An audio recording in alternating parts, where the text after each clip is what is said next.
kali ini adalah komunikasi efektif, kunci keberhasilan dalam karir dan relasi. Kalau kita bicara komunikasi efektif, ini adalah people skills, soft skills yang diperlukan orang-orang profesional. Nah, saya perkenalkan diri sedikit, saya Karol Silvian, civil engineer dari Fakultas Teknik UI Jakarta. Dulu saya berkiprah di dunia konstruksi, kemudian berpindah ke alat-alat berat, caterpillar, yaitu perhatian utama dengan fokus pada leadership, memimpin di cabang ini, cabang itu, cabang itu, cabang itu. Nah, kawan-kawan tadi saya di awal saya katakan bahwa saya bertobat di kampus dari seorang yang agnostik, yang tidak peduli Tuhan, tidak peduli firman Tuhan, tapi akhirnya menjadi murid Tuhan. Baik, komunikasi efektif ini, kawan-kawan semuanya, tentunya suka kita pikirkan jauh-jauh hari di dalam dunia profesi kita. Dan at least ada 4 skill sebenarnya yang diperlukan di dunia profesi. Dan saya tahu dari Patrick bahwa yang ikutan di acara ini ada dari alumni yang baru, alumni media, dan juga alumni senior. Nah, di dalam dunia profesi, di dalam organisasi ada supervisory management, ada middle management, ada top management. Lalu skill-skill apa yang diperlukan? Ada 4. Ada hard skills, ada digital skills, ada people skills, dan ada conceptual skills. Nah, mereka yang ada di supervisory management, mereka lebih fokus pada hard skills-nya dan juga pada digital skills-nya. Dan di middle management dia sudah harus juga di hard skills, di digital skills, people skills-nya juga perlu yang sangat banyak, dan sedikit conceptual skills. Tetapi begitu dia sudah di top management, hard skills sangat sedikit diperlukan, juga diperlukan digital skills, tapi yang sangat-sangat penting di top management adalah people skills dan juga conceptual skills. Nah, kawan-kawan, komunikasi itu sih sebenarnya sangat sederhana. Berkomunikasi adalah berkata, berkomunikasi adalah bertanya, berkomunikasi adalah mendengar. Ya, berkata what I know, mendengar what I want to know, bertanya what I think. Karena itu kalau kita ingin didengarkan di dalam satu organisasi, kita mencoba untuk mendengarkan kita supaya didengar. Nah, kawan-kawan, topik ini saya bawakan di dalam 4 segmen. Segmen 1 dan 2 saya akan sampaikan secara spesifik pada kawan-kawan semuanya. Kemudian di akhir segmen 2 saya akan share PDF-nya lewat Matrix. Kemudian kita lanjutkan segmen 3-4. Tetapi pada waktu berakhirnya segmen 2, kita bisa tanya jawab untuk segmen 2. PDF saya kirimkan, lalu dilanjutkan segmen 3 dan 4. Sekarang kita ke segmen 1. Segmen 1 adalah alat berkomunikasi. Segmen 2 nanti adalah komunikasi efektif.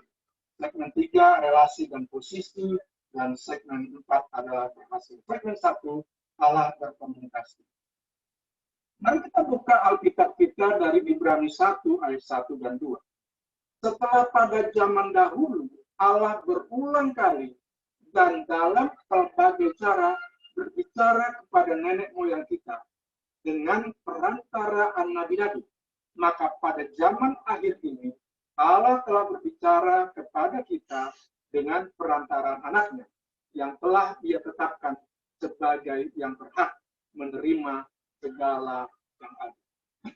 Nah, kawan-kawan, jelas dikatakan bahwa Allah berbicara kepada nenek moyang kita.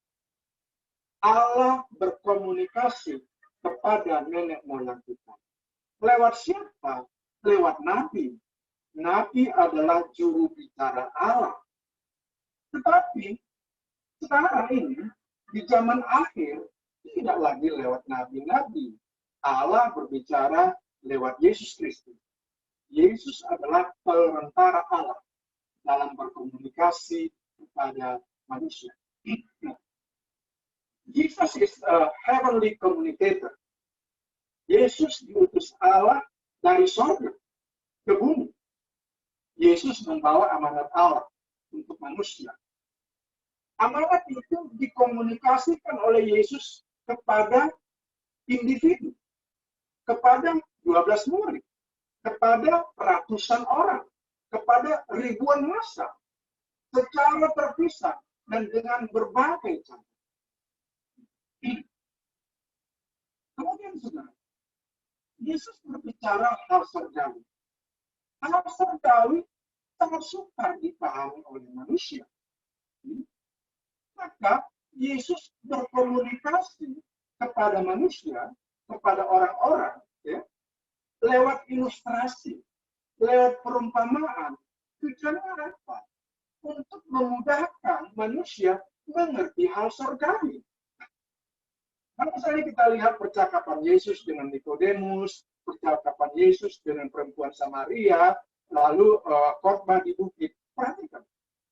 Yesus berkomunikasi memakai kalimat-kalimat yang sederhana. Dia tidak menggunakan kosakata yang tinggi-tinggi. Dia tidak menggunakan teologi-teologi yang hebat hal-hal surgawi. Dia gunakan yang simpel, yang sederhana. Komunikasi sederhana dengan kata-kata, dengan kalimat yang sederhana yang dilakukan oleh Tuhan kita Yesus Kristus. Yesus datang ke bumi ini, dia memberikan contoh, dia berkomunikasi tentang amanat agung. Seperti, beritakanlah Injil, dan Yesus sudah melakukannya. Apa yang dikomunikasikan itu? Yaitu, Yesus datang dari surga ke bumi ini untuk memberitakan kabar baik. Lalu dikatakan Yesus di amanat agung, jadikanlah semua bangsa muridku. Apa yang dikomunikasikan Yesus, dia sudah lakukan lebih dulu. Dengan cara apa? Dia memuridkan. Gitu. Dia seleksi murid-muridnya. Dia dapatkan murid-muridnya. Lalu dia muridkan selama 3 tahunan. Gitu. Dia terus bersama murid-muridnya. Kemudian Yesus berkomunikasi juga. Dia katakan, ajarkanlah mereka untuk taat. Dan Yesus sudah melakukan itu. Melakukan supaya murid-muridnya diajarkan untuk taat. Dan Yesus pulang ke surga. Memang itu tempat asalnya. Lalu dia memberikan amanat agung. Selanjutnya, murid-murid Yesus melakukan amanat agung itu. Sampai sekarang, sampai kepada kita. Mungkin kawan-kawan sudah berulang kalilah membaca amanat agung ini. Tapi izinkan saya yang hari ini membaca ulang amanat agung itu yang ada di Matius 28 ayat 18, 19, 20. Yesus mendekati mereka dan berkata, kepadaku telah diberikan segala kuasa di surga dan di bumi. Karena itu pergilah, jadikanlah semua bangsa muridku dan baptislah mereka dalam nama Bapa dan Anak dan Roh Kudus. Dan ajarlah mereka melakukan segala sesuatu yang telah kuperintahkan kepadamu. Dan ketahuilah, aku menyertai kamu senantiasa sampai kepada akhir zaman. Coba kita lihat, Yesus yang memiliki segala kuasa itu, dia tidak sok kuasa. Ketika anak-anak Tuhan ada di dalam satu organisasi, apakah itu organisasi profesi, apakah itu organisasi pelayanan, apakah itu pelayanan alumni, mahasiswa ataupun pelayanan gereja, ya kita menjadi sekuasa untuk posisi-posisi yang kita dapatkan itu. Amanat agung hanya 3 kalimat. Tetapi lihat, apa yang disampaikan Yesus, apa yang dikomunikasikan Yesus di dalam amanat agung yang hanya 3 kalimat ini, 2000 tahun tetap berlaku, tetap dilaksanakan sampai detik ini dan sampai terus menerus. Perhatikan kawan-kawan. Amanat agung ini sebenarnya dikomunikasikan Yesus kepada 11 orang murid, bukan 12 ya, 11 orang murid. Kemudian dikatakan, aku menyertai kamu senantiasa sampai kepada akhir zaman. Apakah 11 murid itu akan hidup sampai akhir zaman? Tidak. Mereka sudah tidak ada. Apa artinya? Kawan-kawan, artinya adalah ternyata amanat agung ini harus dilakukan secara regenerasi, harus dilakukan secara dengan kaderisasi, harus dilakukan estafet untuk terus melakukan amanat agung ini sampai kepada akhir zaman. Baik, itulah komunikasi Allah, itulah komunikasi Yesus kepada murid-muridnya untuk dilakukan. Sekarang kawan-kawan, kita masuk ke segmen komunikasi efektif. Kalau kita bicara tentang communication, ada beberapa unsur di sana. Paling tidak ada unsur human di sana. Bahwa yang berkomunikasi yang sekarang kita bicarakan adalah antara human, manusia dengan manusia. Bukan manusia dengan mesin atau binatang, bukan binatang atau mesin dengan manusia, bukan mesin dengan mesin, yang sekarang mesin dengan mesin pun sudah bisa berkomunikasi. Bahkan binatang dengan binatang pun bisa berkomunikasi tentunya. Tetapi ini yang kita bahas adalah human, manusia dengan manusia, yang punya feel, yang punya thought, yang punya habit, bukan robot. Aspek lain dalam communication adalah trust. Begitu ada trust, komunikasi akan dalam. Tetapi kalau tidak ada trust, komunikasi akan dangkal. Trust. Kawan-kawan, apa yang saya sampaikan kepada kalian sekarang, ini bukan hoax. Ini trust. Aku katakan apa yang sesungguhnya. Aspek lain dalam communication adalah integrity. I walk. Apa yang kusampaikan pada kawan-kawan siang hari ini adalah apa yang sudah kulakukan di dalam dunia organisasi. Kita harus hidup di dalam integrity. Menariknya kawan-kawan, communication ternyata dia sangat terkait dengan relasi. Komunikasi sangat terkait dengan relasi. Komunikasi juga akan terkait dengan prestasi. Ujung-ujungnya dia terkait dengan posisi. Ujung-ujungnya kepada posisi. Baik, saya akan lanjut. Kalau judulnya tadi adalah dikatakan komunikasi efektif, berarti ada dong komunikasi yang tidak efektif. Pertanyaan sekarang, komunikasi efektif itu yang bagaimana? Komunikasi efektif apabila sender, pengirim message, pengirim berita, menyampaikan kepada receiver, penerima message, penerima berita, dan berita itu dipahami oleh receiver. Itulah yang efektif. Apabila message itu, info yang disampaikan oleh sender itu, tidak dipahami oleh receiver, maka itu disebut komunikasi yang tidak efektif. Bagaimana kita tahu apakah message yang kita sampaikan itu dipahami atau tidak dipahami oleh receiver? Kita bisa tahu dari feedback. Receiver memberikan feedback. Dari feedback itu kita bisa ancar-ancar. Dia paham atau tidak message yang saya sampaikan. Bahasa komunikasi macam-macam. Ada bahasa lisan, ada bahasa tulisan, yang tersurat, ada bahasa tubuh.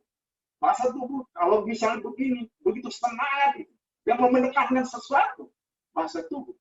Dan ada bahasa sandi. Media komunikasinya juga banyak banget. Ada yang online, ada yang offline, ya kan kita sekarang dengan online dan macam-macam lah. Gitu. Ada dengan WA dan sebagainya. Kawan-kawan, sebenarnya setiap orang bisa berkomunikasi, tetapi tidak semua orang berkomunikasi.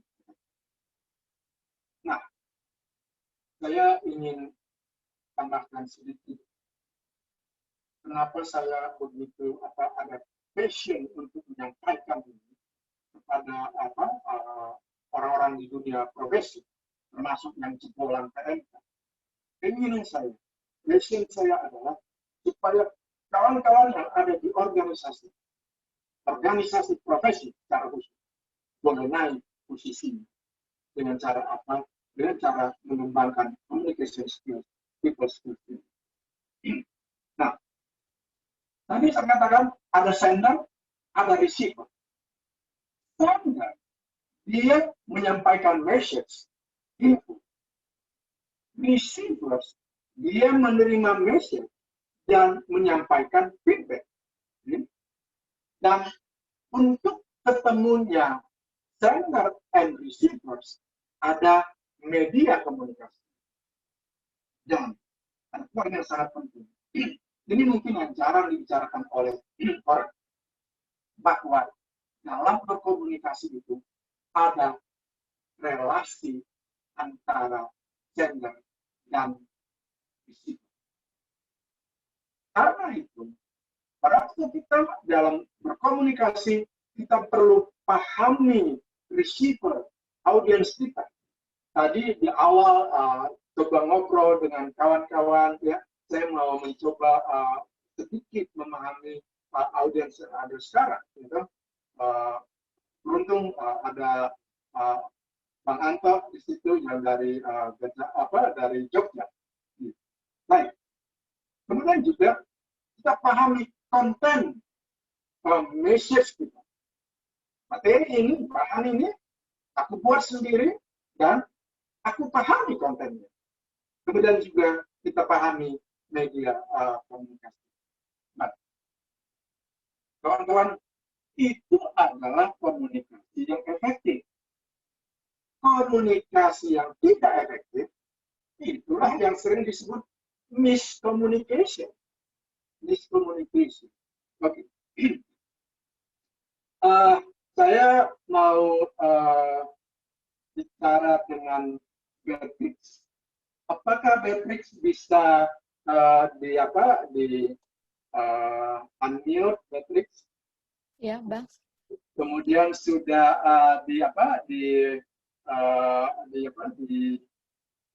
videonya dibuka, kameranya juga. Beatrix, aku mau tanya Anda, ini angka berapa? Nggak terlihat jelas, Bang. Oke. 87 ya, Bang. 89. 89. Oke. Kawelin ini angka berapa nih? Bisa 89, bisa 68. Tergantung. Kalau Ibu Magdalena. Kalau di saya 89. Oke. Jadi angka berapa Ibu Magdalena?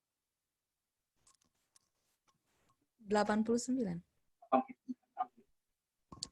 Minta maaf untuk Beatrix, Anda salah. Untuk Ibu Magdalena juga kurang tepat. Kenapa? Ini bukan 89. Ini 68. Coba perhatiin. 89 atau 68? Matriks ini 89 apa 68? Bagi saya 89, bagi abang 68, Bang. Nah, itulah dia. That's the point. Eh, Nah, terjadinya miscommunication karena berbeda sudut pandang, meskipun faktanya sama. Jadi, kalau di dunia profesi kita rapat, masuk di meeting room, ya kan, lalu ngotot-ngototan, enggak begini, ya kan? Kenapa terjadi? Karena berbeda sudut pandang. Apa itu di dalam komunikasi kita pastikan sudut pandang kita udah sama atau belum? Gitu. Menyamakan sudut pandang itulah yang diperlukan di dalam dunia komunikasi supaya tidak terjadi miskomunikasi. Sebab yang satu bilang sampai mati aku bilang itu 89, aku kita bilang sampai mati aku bilang 88, ya gitu. Kalau udah bicara sampai mati, ya udah nggak mau diajak makan siang lagi tuh, ya kan? Habis meetingnya nggak mau dia diajak makan siang. Karena apa? Ya udah bilang sampai mati gitu loh. Padahal penyebabnya adalah apa? Perbedaan sudut pandang. Marilah kita meningkatkan communication skills kita dengan cara belajar untuk menyatukan sudut pandang. Oke, baik. Kawan-kawan, kita sangat piawai lah di dalam dunia organisasi profesi, organisasi pelayanan, ya, termasuk juga dalam keluarga. Bukankah di dalam organisasi itu ada orang yang suka tutup mulut? Dia tutup telinga? Dia tutup mata? Dia tidak mau berkomunikasi. Hidupnya ditutup. Telinga ditutup. Matanya ditutup. Aku nggak mau bicara. Aku nggak mau dengar. Aku nggak mau lihat. Kenapa kawan-kawan itu terjadi? Apa sebabnya? Coba ingat komunikasi di organisasi Anda, apakah di profesi atau di pelayanan. Sebenarnya banyaklah sebabnya. Tapi siang hari ini paling tidak kita melihat 3 sebabnya. Sebab yang pertama adalah takut terjadi konflik. Ya, supaya tidak konflik, ya sudah, mendingan aku tutup mulut. Jadi, saya pernah tinggal di Kalimantan 6 tahun dan bertemu dengan seorang yang orangnya sangat sederhana, betul-betul sangat sederhana. Lalu ngobrollah kami dua. Terus dia bilang sama-sama, Pak Siagian, susah oleh omong salah, tak omong juga salah, gitu loh. Jadi apa enggak? Lebih baik tutup mulut. Omong salah, tak omong juga salah, gitu loh, ya kan? Itu dalam organisasi. Lihat banyak orang yang tutup mulut, banyak orang yang tutup telinga, banyak orang tutup mata. Mengapa? Takut terjadi konflik. Lebih baik tidak bicara, lebih baik tidak dengar, lebih baik tidak melihat. Yang penting tidak terjadi konflik. Itu penyebab. Kemungkinan yang kedua, kenapa aku bicarakan topik itu? Pasti dia sudah tahu lah. Dianggap sudah tahu. Kupikir dia sudah tahu. Kurasa dia sudah tahu. Kuduga dia sudah tahu. Semua asumsi. Akhirnya tidak terjadi komunikasi. Sekarang yang ketiga. Ini yang hak. Mengapa orang tutup mulut, tutup telinga, tutup mata? Because of lack of people skills. Lack of soft skills. Inilah yang kita bicarakan siang ini. Lack of people skills. Kawan-kawan, aku udah malang melintang lah, masuk di PMK, di kampus ini, kampus sana, di berbagai kota, berbagai pulau, ya toh. Kemudian, secara umum, kalau setelah membawakan satu materi, masuk di tanya jawab, biasanya sangat sedikit yang bertanya. Gitu. Sangat. Berbeda dengan tetangga sebelah. Tetangga sebelah, begitu pembicara selesai, moderator mau memberikan kesempatan untuk bertanya, semua udah rebutan tunjuk tangan. Gitu. Rebutan tunjuk tangan. Ilmu itu juga yang aku pakai. Ketika ada satu pembicara waktu itu dengan para anggota-anggota DPR yang terpilih, lalu ada pertemuannya dari berbagai kalangan. Ada yang pembicara. Kemudian ini udah mulai nih selesai. Moderator mau membuat kesempatan untuk bertanya. Moderator belum dia 2 kalimat, aku udah berdiri dan tunjuk tangan. Gitu. Kenapa? Aku tahu yang lain ini pasti akan rebutan ini tunjuk tangan. Nah, karena udah aku berdiri tunjuk tangan, dia udah catat. Gitu. Bapak yang itu. Nah, apa yang mau aku sampaikan, kawan-kawan? Begini. Kita ini di sekolah minggu dibilang, adik-adik duduk manis ya, dengarkan kakak berbicara. Kemudian anak sekolah minggu ditanya, sekolah minggu bertanya. Kita masuk ke SD. Para guru bilang, anak-anak semuanya duduk manis ya. Ibu guru mau berbicara. Oke? Nanti ibu guru akan tanya. Lalu mereka menjawab. Masuk di sekolah menengah. Oke? Anak-anak, ibu guru, bapak guru mau bicara. Kalian duduk baik. Nanti saya akan tanya, kalian menjawab. Masuk ke perguruan tinggi. Secara umum ya, ada juga yang tidak.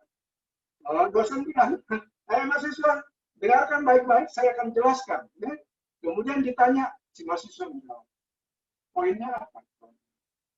Dari mulai sekolah minggu, kita masuk ke TK, kita masuk ke SD, SMP, SMA, dan di kampus, kita tidak diminta memberikan ide, memberikan gagasan, memberikan konsep pribadi. Akhirnya kita tidak terbiasa berkomunikasi, menyampaikan pikiran kita, ide kita, gagasan kita, konsep kita. Itu terbawa sejak kita TK, itu terbawa sejak kita sekolah minggu, terus menerus. Aku pun dulunya seperti itu, tetapi bersyukur pada Tuhan Yesus. Setelah aku bertobat, aku berubah dari seorang agnostik yang tidak percaya Tuhan, tidak peduli firman Tuhan. Jadi, yang akhirnya menjadi murid Tuhan, kehidupanku berubah. Aku terbiasa untuk mengemukakan pendapat. Aku terbiasa untuk menyampaikan apa yang aku pikirkan. Baik, kawan-kawan, kita sekarang masuk lebih dalam lagi. Biasanya kita harus start dengan pertanyaan, why? Why? Mengapa komunikasi efektif diperlukan dalam tim, dalam organisasi? Mengapa? Kalau mau kita jawab why-nya apa? Supaya melalui komunikasi efektif itu terjadi connected orang-orang di dalam tim, orang-orang di dalam organisasi. Connected. Kita tahu ya, Nokia punya tagline connecting people. Nah, lewat komunikasi di dalam organisasi dan people, orang-orang connected. Tetapi tidak cukup hanya connected. Dia harus, yang kedua, dia harus sinergi. So, connected and synergic. Lalu apa? Lewat komunikasi. Dan komunikasi juga digunakan orang untuk influencing, untuk memberi pengaruh di dalam tim. Apakah dia team members atau team leaders. memberi pengaruh di dalam organisasi, entah dia levelnya top management, middle management, atau supervisory management. Dia memberikan pengaruh. So, kalau ditanya, why? Mengapa perlu komunikasi efektif ini? Supaya efektif, supaya sinergi, supaya memberikan influence demi kemajuan organisasi, demi kemajuan teamwork. Ini dilakukan terhadap individu, kepada teamwork, kepada customer, kepada network. Ya, teamwork, individu, customer, network. Ya. Dalam hal apa? Atau demi apa ini dilakukan? Kita sekarang yang ada di dunia profesi, ada 4 poin yang kita bicarakan, sering kita bicarakan, adalah pertama, visi, kedua, misi, yang ketiga, tujuan, yang keempat adalah target. Communication untuk visi, misi, tujuan, target. Oke, di sini ada kawan-kawan yang super senior lah, yang sudah sabuk hitam ya, yang black belt di dalam dunia organisasi ya toh.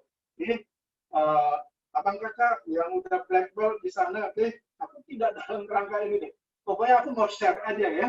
Jadi, nah, what is vision sebenarnya? Vision is to be, menjadi. What is vision?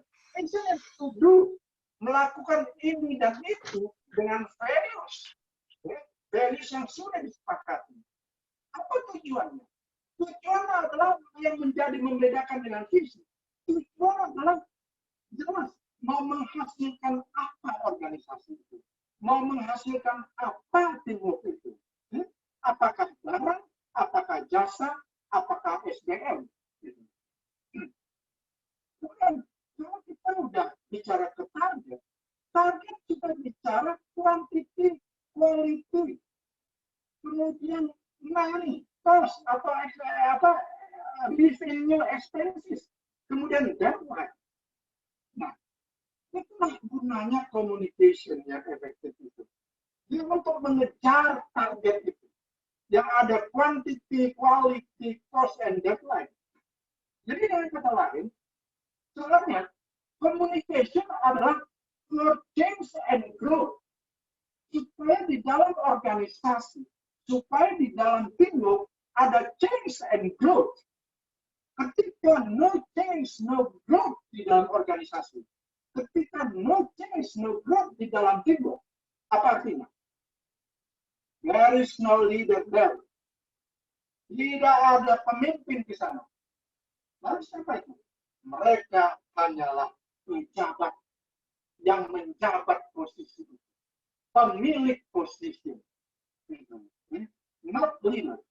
Sebab kehadiran leaders dengan communication-nya adalah menciptakan change and growth. Change and growth. Change and growth. Oke. Kawan-kawan, nanti hari sudah aku katakan. Ada sender, ada receiver. Sender menyampaikan message. Pertanyaan sekarang, message, info apa yang disampaikan oleh sender? Ada 5 tingkatan, kawan-kawan. Tingkatan yang paling rendah aku sebut M5. M5 ini adalah info basi. Info yang expired. Itu M5. Di atas M5 ada 4. M4. Apa itu? M4 adalah info yang tidak relevan dalam pembicaraan saat ini. Tidak ada relevansi. Jadi, di atas M4 ada M3. Itu info biasa. Jadi, nice to know. Info biasa. Tetapi, di atasnya itu adalah M2. Info yang berguna. Karena itu, ketika kita ada di dalam organisasi, di dalam teamwork, kita sampaikan message, info yang berguna, bukan yang basi. Di atas M2 ada info yang sangat berguna. Kalau ini dia bilang ini sudah A1 ini, gitu, ya kan? Ya. Info ini hanya sedikit yang mengetahuinya. Baik, kita usahakan ketika kita berkomunikasi, kita sampaikan info, message yang M2, yang berguna. Jangan yang basi, jangan yang tidak relevan, jangan yang biasa-biasa saja. Dan kalau boleh, yang satu, yang sangat berguna. Yang sangat berguna. Apa artinya misalnya? Yang atasan kita belum tahu itu. Yang rekan kita belum tahu itu. Yang bawahan kita belum tahu itu. Itu sangat berguna buat mereka. Nah, kawan-kawan, pada waktu kita berkomunikasi, baik itu kepada individu, kepada teamwork, kepada customer, kepada network, baiklah kita bedakan antara fakta dan opini. Fakta tidak sama dengan opini. Opini tidak sama dengan fakta. Fakta apa yang sesungguhnya terjadi. Dan bisa dibuktikan apakah dia benar atau salah. Berbeda dengan opini. Itu cuma tanggapan orang, pendapat seseorang. Gitu. Tidak bisa dibuktikan benar atau salah. Gitu. Tidak bisa dibuktikan opini. Jadi ini opini si A, opini si B, dan sebagainya. Gitu. Kenapa kita selalu berbicara yang fakta, yang fakta. Nah, kalau kita tadi bicara tentang why, sekarang tentang how. How, ya, kita tahu lah bagaimana caranya berkomunikasi lisan, tulisan, tersirat, tersurat, ya. Jadi kemudian bahasa tubuh, bahasa sandi dan lain-lain. Nah, kawan-kawan, leader, pemimpin, dia berwaktu untuk membaca apa yang tidak tersurat. Leader, pemimpin dalam organisasi, dalam tim, dia berusaha untuk mendengar apa yang tidak terucap. Itulah perbedaannya. Dia berusaha untuk membaca yang tidak tersurat. Dia berusaha untuk mendengar yang tidak terucap. Kawan-kawan, saya terlalu suka kalau misalnya di dalam rapat-rapat, di dalam menyampaikan satu permasalahan, saya sangat suka menggunakan data, grafik, infografis, tren. Ya. Mungkin karena ya background saya orang teknik. Gitu. Ya. Kita semua di sini sama-sama orang teknik. Ya. Maka kita berbicara with data. No data, no kata. Kemudian kita bicara dengan grafik, lebih mudah ditangkap. Sebagai contoh misalnya, kawan-kawan tentunya ikutilah grafiknya pandemi di negara A, B, C, D, dan seterusnya. Kalau kita melihat misalnya kasus-kasus baru pandemi di Indonesia, dari mulai Maret kemarin, grafiknya itu selalu grafik naik. Terus naik, nanjak. Grafik adalah sesuatu yang sangat luar biasa di dunia leadership and management. Leadership and management membuat keputusan berdasarkan grafik. Nah, berbeda dengan pandemi di Australia. Grafiknya itu, dia sempat naik, kemudian dia melandai, bahkan nyaris sudah ke nol. Tetapi, kawan-kawan, dalam 1 bulan terakhir ini, dia kembali lagi naik, menanjak grafiknya. Beda banget dengan grafik Indonesia. Karena itu, kemarin Perdana Menteri Australia mengatakan akan lockdown lagi. Gitu. Mengapa? Dia udah lihat nanjak itu, meskipun masih dalam sebulan. Gitu. Ini, karena itu, mari kita berkomunikasi with data, dengan grafik, dengan statistik, dengan tren. Okay? Kita sangat beruntung ada kita dibekali dengan Google Trend. Kalau kita mau membaca tren, kita bisa menggunakan Google Trend. Banyak banget yang bisa kita pakai. Nih. Tentang sekarang why, how, what, apa yang dibicarakan, ya, apa yang dibicarakan, tadi udah saya katakan, kita harus membicarakan tentang apa, visi, misi, tujuan, target dalam organisasi kita. Kepada siapa? Kepada individu, kepada teamwork, kepada customer, kepada network. Baik, kita melihat sudah why, kita melihat what, kita melihat how. What is the biggest communication problem? Ternyata dari begitu banyak problem terbesar di dalam communication adalah we do not listen to understand, we listen to reply. That's the biggest problem. Listen seharusnya to understand, not listen to reply. Gitu. Karena itu, karena biggest problem ini diperlukan the art of listening. What is the art of listening? Ada 3 P, the art of listening. P pertama adalah pause, stop bicara. Kecuali saya, ya. Sekarang ini, karena saya pun bicara. Gitu. Kalau saya stop bicara, ya sudah, ya kan? Sekarang ini saya nggak stop bicara karena pembicara. Tapi kalau di dalam rapat, kita harus stop bicara. Jangan kita terus nanti. Yang kedua adalah pay attention. Tatap mukanya, jangan tatap gadgetmu. Ya. Jangan misalnya kita lagi berkomunikasi, lalu kita pegang gadget kita. Ya. Kita nggak lihat. Mari kita dengan pay attention. P yang ketiga adalah positive response. Selalu lihat poin positifnya dulu. Jangan buru-buru lihat poin negatifnya. Gitu. The art of listening. Pause, pay attention, positive response. Oke. Tadi kita sudah melihat sender dengan message, lalu receiver dengan feedback. Nah, sender and receivers ini punya relation. Apakah terhadap individu, teamwork, customer, or network? Relationnya ini antara sender and receiver sangat mempengaruhi kedalaman komunikasi.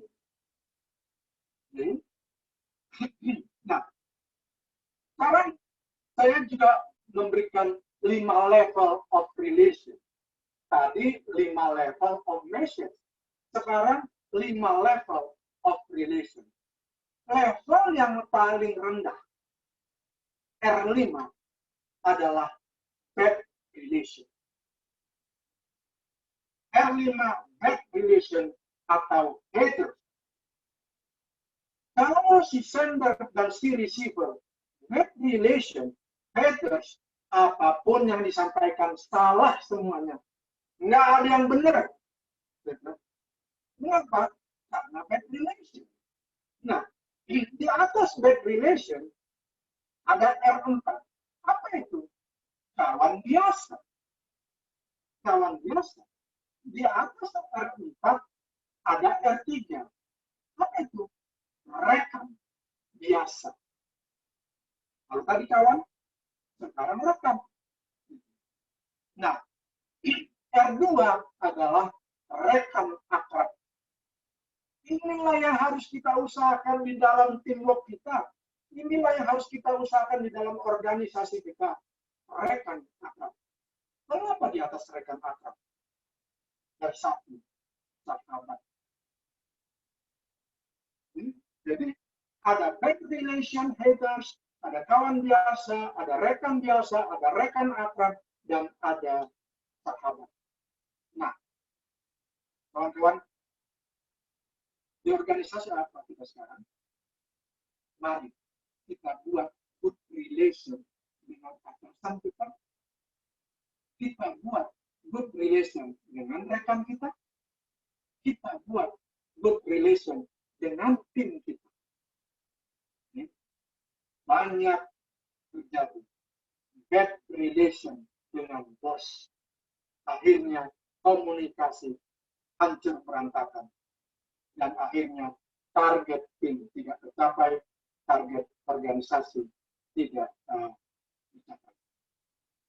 Nah, kawan-kawan, kalau kita bicara berkomunikasi dengan individu, biasanya sih selalu kita mulai dengan apa yang disukai oleh individu. Kalau dia suka sport, kita start dengan bicara sport. Kalau dia suka gaduh-gaduh seperti saya, kita bicara gaduh-gaduh. Ya, kita bicara apa yang dia sukai. Bukan apa yang kita sukai. Sebab kita memulai pembicaraan. Kemudian juga, kalau kita berbicara dengan seseorang, kita usahakan tahu nickname-nya dia, nama kecilnya dia. Katakanlah nama aslinya di ijazah namanya Jalimin. Gitu? Jalimin. Tetapi nickname dia, nama panggilannya dia di dalam tim dengan teman-teman dekatnya adalah Jack, Pak Jack. Maka Pak Jalimin ini panggilannya Pak Jack. Kalau kita udah kenal dia, janganlah kita bilang Pak Jalimin, ya seru. Maka kita akan bilang Pak Jack, apa kabar? Gitu. Kita gunakan nickname. Barulah kita sampaikan message yang ingin kita sampaikan. Kalau bicara dengan individu juga, janganlah pernah masuk ke wilayah privasinya dia. Jangan masuk ke wilayah konfidensialnya dia. Itu sangat secret buat dia, jangan. Okay? Kecuali lockdown-nya sudah dibuka, oke, kita boleh bicara. Tapi kalau sudah di lockdown, kita nggak boleh masuk ke wilayah situ. Okay. Begitu juga kalau misalnya bicara dengan tim. Saya mau ngobrol sedikit lagi dengan Kak Welin. Boleh Kak Welin unmute? Ya, Bang. Oke, Kak Welin bekerja di mana sebagai apa? Oh, saya masih kuliah, Bang. Lagi nyusun tesis. Nyusun tesis. Iya. Tapi tentunya lagi nyusun tesis S3 ya Kak Welin. Oh, masih S2 kok, Bang. Oh, masuk S2. Oke. Siapa tahu buru-buru. Tapi tentunya pernah di dunia organisasi.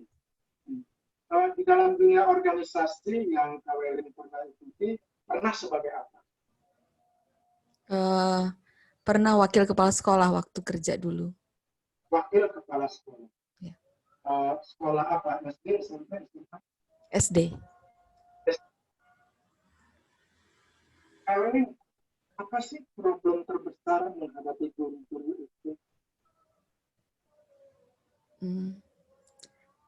Ya, menyamakan ini ya, menyamakan tadi itu visi, misi, tujuan itu loh. Kadang-kadang masing-masing punya kepentingannya masing-masing gitu. Jadi menyamakan supaya berjalan bersama-sama itu nggak mudah.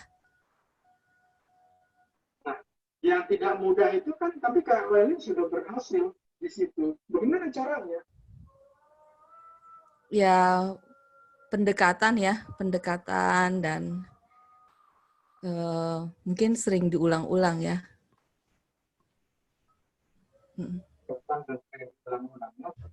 Oke. Terima kasih Kak Welin, boleh mute sekarang. Kawan-kawan, itu contoh ngobrol dengan individu. Saya harus tahu dulu, Kak Welin ini pernah di profesi apa? Dan sekarang sebagai apa? Supaya saya ketika mau bertanya, punya data dulu saya. Ada dasar saya untuk bertanya. Nah, begitu juga sebenarnya di dalam tim kita, di dalam organisasi kita, sebaiknya kita tahu background tim kita. Kita tahu background kawan-kawan yang ada di organisasi kita. Lebih mudah kita berbicara dengan mereka. Baik. Saya ingin kenal dong dengan Ketua PMKT.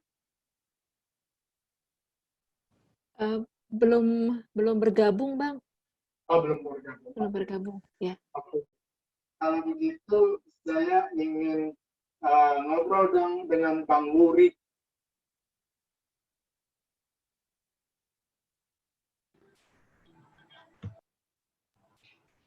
Wurinya masih ada pekerjaan, Bang. Jadi dia belum bisa hadir. Masih Oke. di kantor. Oke. Bang Kak Wuri, Susan istrinya, Bang. oke. Bang Wuri ini teman saya di grup pemimpin gereja. Ya, kami ada 213 membersnya di sana. Nah, Bang Wuri ada di sana. Nah, kemudian baik Bang gitu. Tadinya saya mau bertanya, siapa selain ketua PNKT, siapa pengurus PNKT di sini?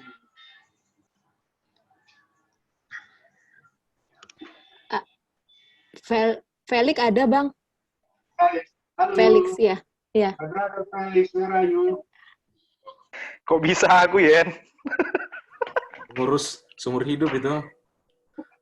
Aku penggemuk, Yen, bukan pengurus. Mengurus seumur hidup, Bang. Oh, yang mana nih, aja Felix? kalau enggak.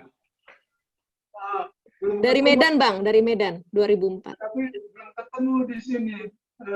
Gambarnya yang mana nih, Felix? Ya, hadir, Pak. Oke, aku udah geser-geser nih. Yang Gimana kau, ya, Felix? ini, Pak. Ada yang bisa dibantu? Oke, nah, Felix, sebagai apa Anda di PNKT? Udah nggak PMKT lagi, Bang. Di alumni, maksudku alumni PNKT. Oh, alumni. Nah, Sebenarnya sudah, kalau di pengurus sudah nggak ada lagi. tapi Kapan pula kau berhenti, Lix?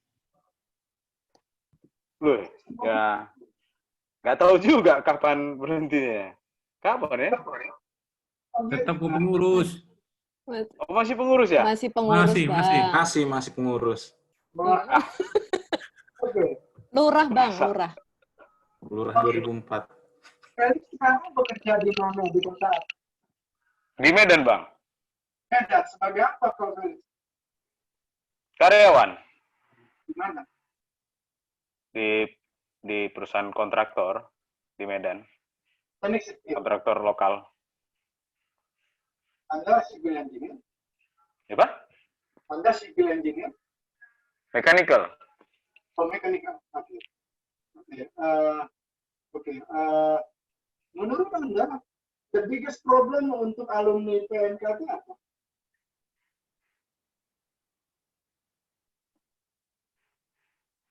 Dalam hal Mana tahu? problem dalam hal pekerjaan kah atau dalam pelayanan kah atau dalam kehidupan sosial atau bagaimana? Problemnya seperti apa? Lebih dulu pekerjaan, Pak. Pekerjaan ya. Sebenarnya tidak bisa digeneralisir ya. Kalau secara skill yang saya tahu sih itu tidak ada masalah ya, hard skill ya. Karena rata-rata secara skill alumni PMKT itu cukup bisa diandalkan.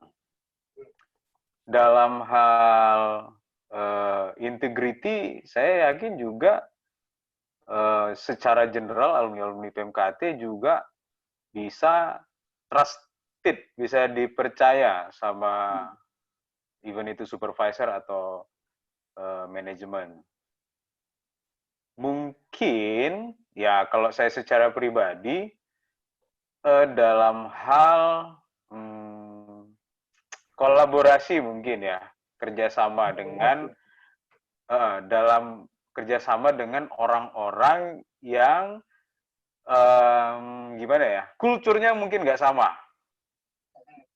Jadi kultur kita itu kan ya straightforward dengan apa yang ada di rules, apa yang ada di standar. Terus mungkin kita berhadapan dengan orang-orang yang mungkin best practice-nya itu dalam hal technical ataupun dalam hal prinsipal, sorry to say, mungkin misalnya kompromi dengan hal sesuatu gitu loh. Jadi ya itu mungkin kadang-kadang membuat berbenturan. Agak, kalau menurut saya alumni-alumni baru itu akan sulit untuk menghadapi hal-hal seperti itu. Begitu. Terus juga tadi seperti pertanyaan-pertanyaan saya itu apa namanya, dalam hal komunikasi ini kan tidak hanya masalah lisan atau tulisan, tapi juga hal-hal yang ya contoh lah, misalnya saya punya klien dia ingin menyampaikan sesuatu tapi tidak secara gamblang gitu kan. Nah, kita kadang-kadang harus memahami makna kiasan-kiasan yang dia sampaikan gitu. Ya, itu. Terima kasih. Anda tadi menyebutkan ada satu kata yang bagus, kolaborasi. Oke? Kolaborasi. Inilah sebenarnya yang perlu kita perdalam, kolaborasi dengan orang-orang yang mungkin agak berbeda dengan kita. Gitu. Nah, kemarin saya membawakan topik yang sama untuk komunitas yang berbeda. Mirip juga persoalannya seperti yang Felis katakan tadi. Nah, kawan-kawan, bagaimana caranya berkolaborasi dengan tim yang kita dengan background yang berbeda, gitu. Kita perlu bisa mengayun di dalam tim itu, berkolaborasi itu tanpa harus menghilangkan jati diri kita, iman kita, integritas kita. Okay? Kalau misalnya strict to the point di dalam Alkitab, kita melihat bagaimana Yusuf ada di pemerintahannya fasik Firaun, Raja Mesir. Bagaimana misalnya Nehemia ada di pemerintahan yang fasik juga, gitu loh. Bagaimana misalnya Mordekai di Raja Ahasiweros yang fasik, gitu loh. Bagaimana Daniel di Raja Nebukadnezar juga yang fasik. Strict point contoh-contoh di dalam Alkitab. Kawan-kawan, bagaimana kita mengayunnya? Pastikan bahwa kita adalah orang yang bisa dipercaya. Pastikan bahwa kita tidak macam-macam. Pastikan bahwa kita bukanlah seorang koruptor di dalam organisasi. Baik, kawan-kawan. Sekarang saya mau lanjut lagi. Kalau tadi sebenarnya saya mau bicara dengan Timur, tapi beberapa pengurus belum ketemu mereka-mereka. Nah, kita mau bicara sekarang ada customers. Customers adalah yang memberikan revenue kepada organisasi. Gitu. Karena itu kita perlu berkomunikasi dengan baik dengan customers. Sebab kalau customers tidak ada, revenue tidak ada, maka organisasi nggak ada. Maka kita akan kehilangan pekerjaan kita. Gitu. Bagaimana caranya berkomunikasi dengan customers? Gitu. Ada customers yang large, ada yang medium, ada yang small. Gitu. Bagaimana kita menyampaikan visi, misi, tujuan, target kepada dia. Apa yang paling disukai pertanyaan dari kita adalah, kalau kita bertanya, Mr. Customer, what is your problem? Yang kedua kita tanya, Mr. Customer, what can I help you? Nah, kemudian juga ada network, kawan-kawan, ada vendor, ada suppliers. Kita pun berkomunikasi dengan itu. Baik, kawan-kawan, ini segmen 2 udah selesai. Saya akan kirimkan PDF-nya lewat Matrix ya. Ya. Siap, Bang. Baik, teman-teman, kita akan masuk dalam sesi tanya-jawab. Tadi saya lihat Kak Gun sudah mengangkat tangan. Mungkin Kak Gun ingin bertanya langsung kepada Bang Herald. Kami persilahkan, Mbak.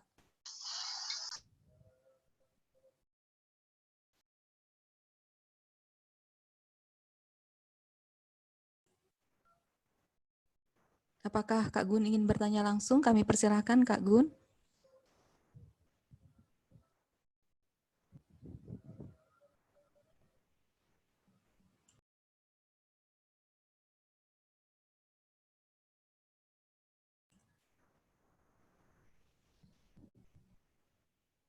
Baik, sambil menunggu mungkin Kak Gun.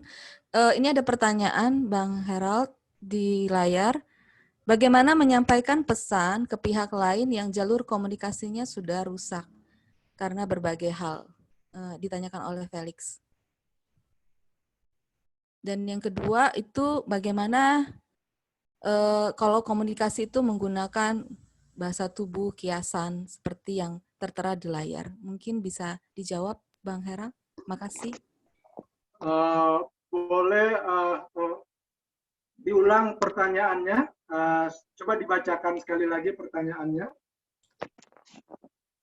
Bagaimana menyampaikan pesan ke pihak lain yang jalur komunikasinya sudah rusak?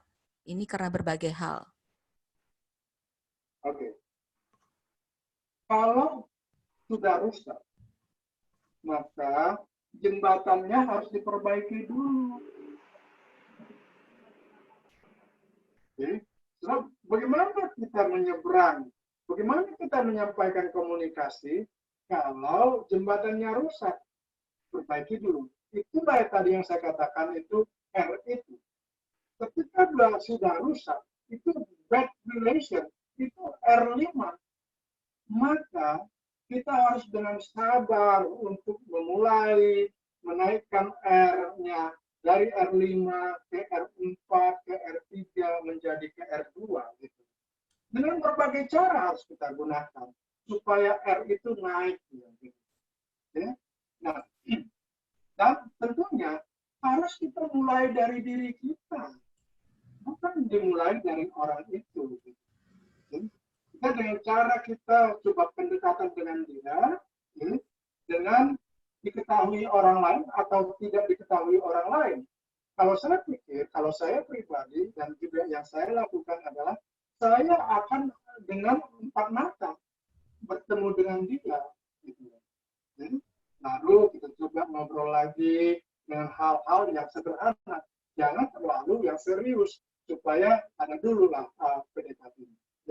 Dengan kata lain saya mau katakan, selama bad relation nggak ada artinya komunikasi. Yang kedua tadi apa, Kak Welin? Yang pertanyaan kedua, komunikasi itu kan ternyata nggak hanya lisan atau tulisan, tapi kadang pakai kiasan, entah itu bahasa tubuh atau kiasan makna lain, tapi masih berhubungan. Pertanyaannya begini, sebenarnya secara alkitabiah bolehkah berkomunikasi dengan kiasan ini? Contohnya, seorang suami menanyakan kepada istrinya yang sedang kesal, apakah kamu sedang marah? Lalu menjawab, aku tidak marah. Tetapi tentu semua suami tahu bahwa istrinya itu marah. Sebenarnya yang seperti si istri ini diperbolehkankah berdasarkan Alkitab? Pertanyaan dari Kak Teddy. Oke, semakin dekat kita dengan seseorang, semakin kurang penggunaan kata kiasan.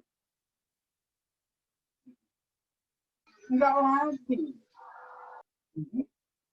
Semakin dekat kita kepada seseorang, semakin kita strict to the point kepada orang itu. Dan tidak melalui jalur orang ketiga. Jadi kalau contoh yang tadi adalah, lebih bagus kita strict to the point. Itu juga yang saya lakukan. Aku strict to the point.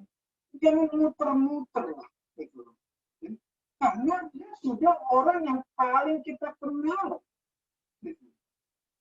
Masa kita masih pakai perumpamaan, pakai biasa lagi pada orang yang sangat kita kenal. Justru pada orang yang belum kenal, digunakan kiasan-kiasan. Itu jawaban saya. Ada yang lain lagi sebelum saya masuk ke segmen berikutnya? Ada 2 pertanyaan lagi, Bang. Pertanyaan ketiga, sebagai seorang pemula di dunia kerja, misalnya dalam sebuah rapat saat pemilihan sebuah solusi yang akan digunakan, kita menyanggah sebuah solusi yang dipaparkan oleh senior. Karena kita tahu bahwa solusi tersebut kurang baik dan masih ada solusi yang lain yang lebih baik yang akan kita berikan secara faktual. Apakah menjadi kritis dan talk aktif di dunia profesional itu baik atau buruk? Apakah dengan cara penyampaian yang baik, pemikiran kritis kita cukup bisa diterima oleh rekan bahkan senior? Oke. Seringkali bukan yang usulan itu yang ditolak. Seringkali yang ditolak itu adalah muka yang nggak senyum, gitu loh. Yang ditolak itu muka yang tidak senyum pada waktu penyampaian, gitu loh. Meskipun yang disampaikan itu tadinya nggak diterima oleh si senior itu. Yang kedua adalah yang ditolak itu adalah suara yang keras, gitu loh. Bukan kontennya.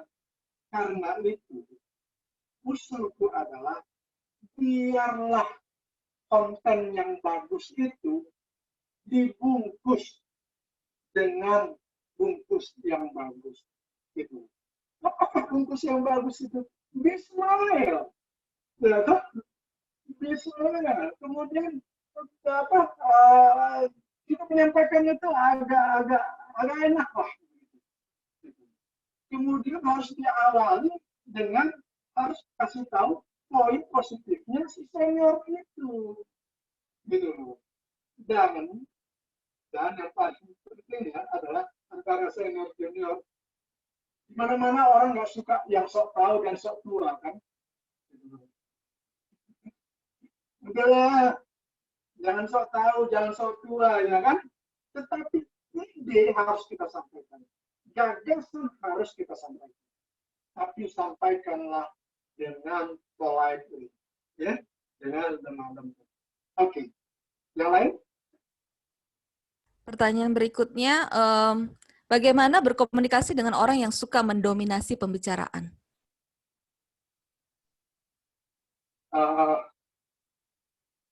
Saya pikir harus minta kepada pimpinan rapat supaya ada kuota. Gitu. Setiap orang boleh bicara berapa menit di dalam rapat itu. Dan ini harus disepakati bersama. Kalau tidak nanti, semua waktu habis untuk dia. Dan itu juga yang sering aku alami. Akhirnya aku ciptakan, oke, kita sekarang sekian orang, per orang dapat kuota sekian menit. Gitu. Harus mau nggak mau harus dengan cara itu. Sebab aku tahu si A, si B ini suka mendominasi. Itu salah satu cara. Oke, baik kalau gitu. Sebelum saya lanjut ke segmen 3, kawan-kawan tolong buka dulu slide 48. Tolong dibuka slide 48.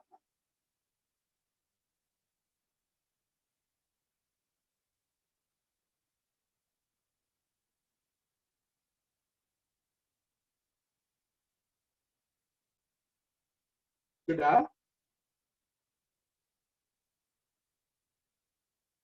Oke. Kawan-kawan, materi ini aku udah siapkan ya. Siapkan, kemudian saya berharap kita take and give. Oke. Aku berikan materi dan aku berharap ada respons dari kalian. Seluruh peserta, tolong bantu saya supaya saya bisa punya gambaran. Anda menjawab slide 48 itu dan kirim sekarang ke WA saya 0811 107 367 ya. PDF saya berikan kepada Anda berikan kepada saya respons untuk apa yang saya tanyakan supaya saya bisa dapat gambaran apa yang saya sampaikan ini.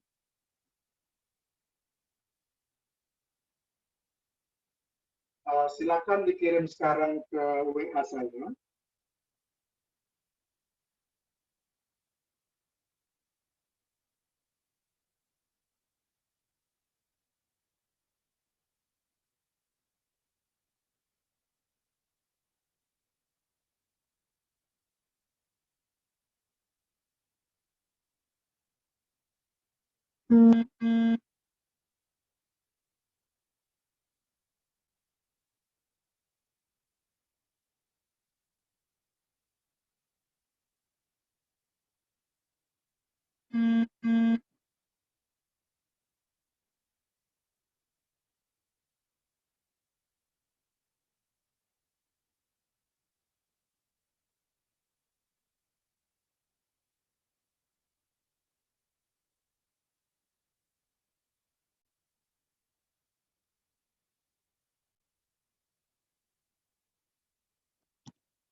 Baik.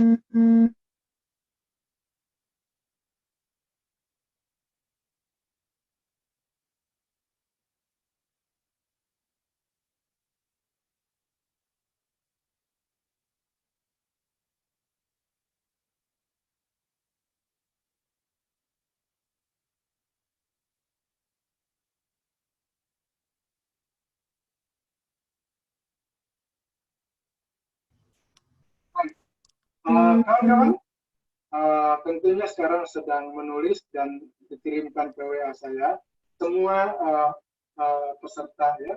Dan, saya akan lanjutkan ke segmen 3 ya. Sambil saya tunggu kiriman Anda. Segmen 3 adalah membangun relasi dan posisi. Ada yang disebut bank relasi. Dan itu ada rekeningnya di sana. Nah, rekening bank relasi ini perlu kita tambahkan saldonya. Bagaimana cara menambahkan saldo bank relasi? Adalah menambahkan yang I agree terhadap pemikiran kita, gagasan kita pada waktu kita bicara di dalam pertemuan-pertemuan. Ya?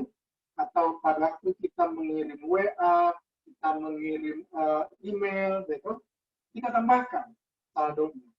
I agree. Dan yang harus kita jaga, jangan sampai saldo berkurang dengan I disagree.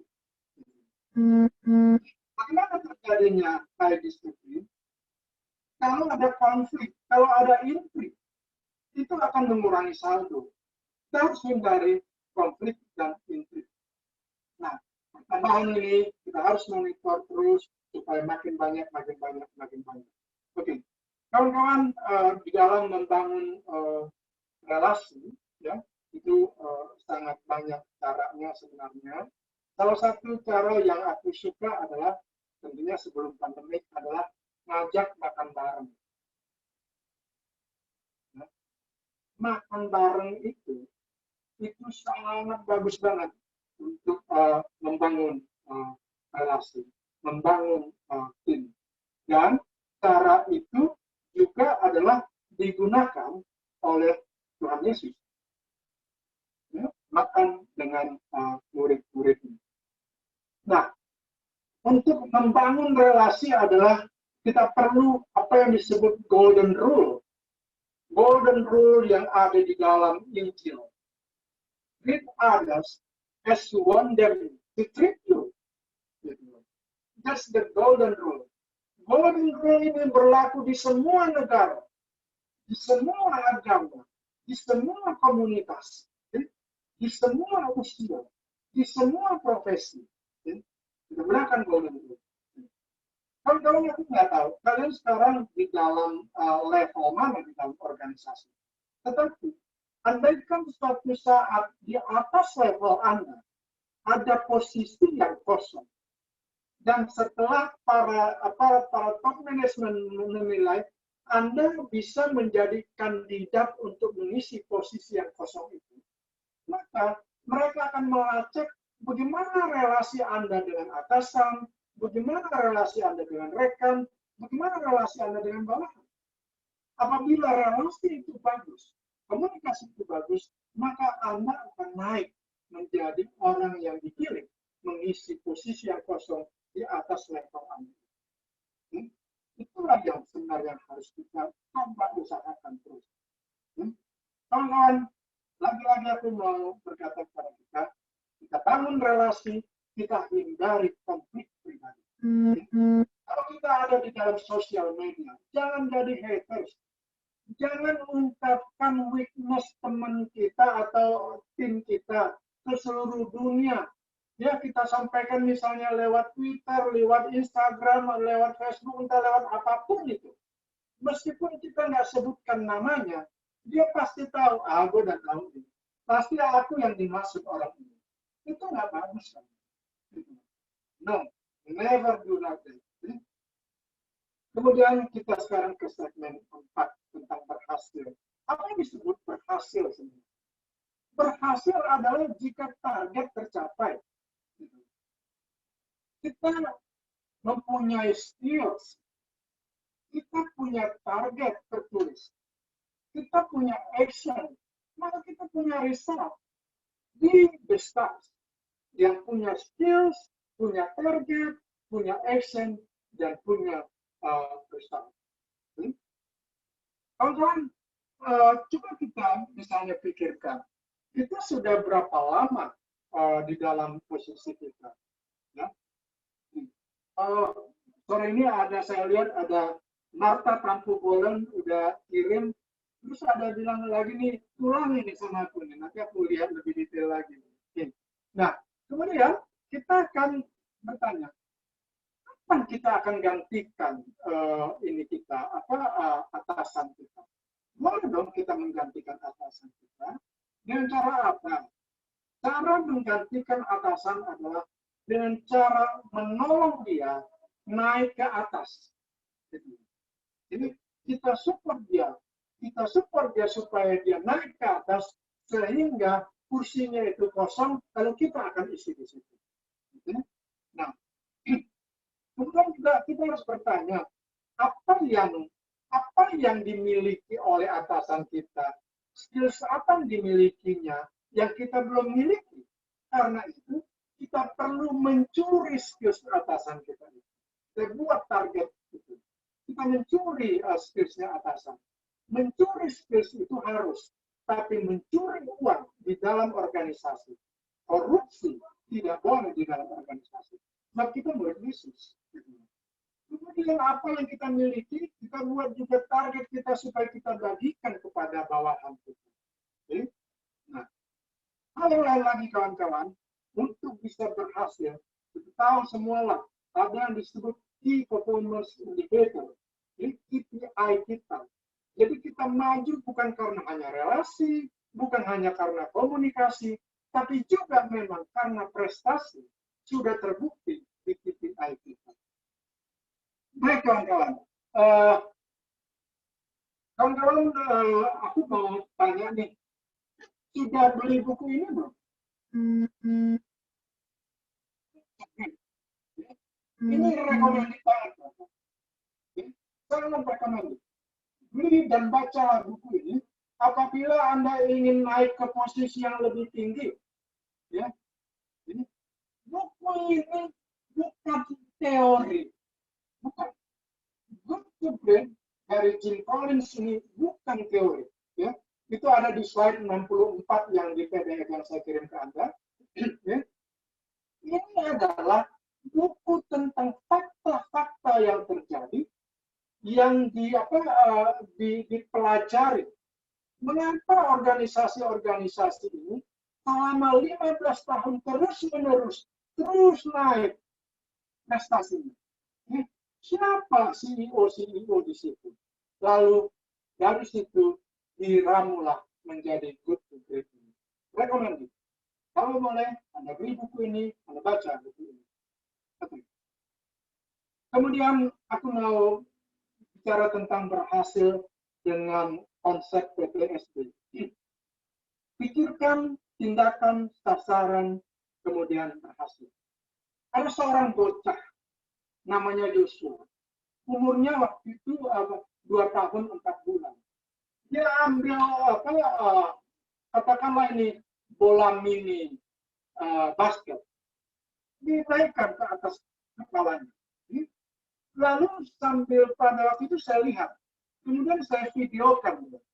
Dia lama betul begini. Dia pikirkan ini. Dia pikirkan kemudian dia ambil tindakan. Dia lempar bola itu ke arah mana? Ke arah sasaran. Kemudian sasaran dan masuk bola itu. Berhasil. Gitu?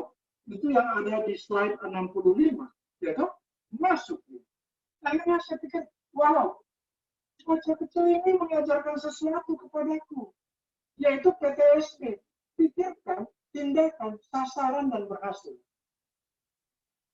Joshua itu adalah pahuku, cucuku. Ya. Dia memberikan pelajaran bagiku. Ya. Baik, kawan-kawan.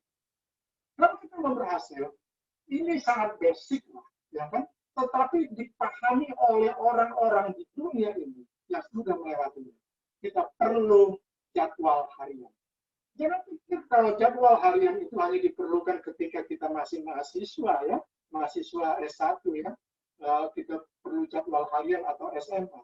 Sekarang pun kita harus punya jadwal harian. Nah, ada poin yang sangat penting. Ini. Kembali lagi ke Kak Welin. Kak Welin, boleh dong unmute. Oh, baik Bang. Ya. Oke. Kak Welin, tadi pagi baca Alkitab dari mana, berapa pasal? Oh, Amsal 1 ayat 1 sampai 33. Amsal 1, ayat 1 sampai 33. Berapa pasal? Hanya satu pasal itu. 33 pasal. Sorry, satu pasal aja. Sorry, satu pasal. Oke. Kawan-kawan, izinkan aku berbicara dari hati ke hati. Aku sudah ngalor ngidul di PMK di berbagai kota, berbagai. Aku juga berbicara di PAK yang sangat menyedihkan. Sekarang tidak semua disiplin membaca Alkitab. Karena itu, aku berpikir, langkah apa yang harus dilakukan? Maka, kubuatlah apa yang disebut B2B, Back to the Bible, yang ada di slide 60. Back to the Bible.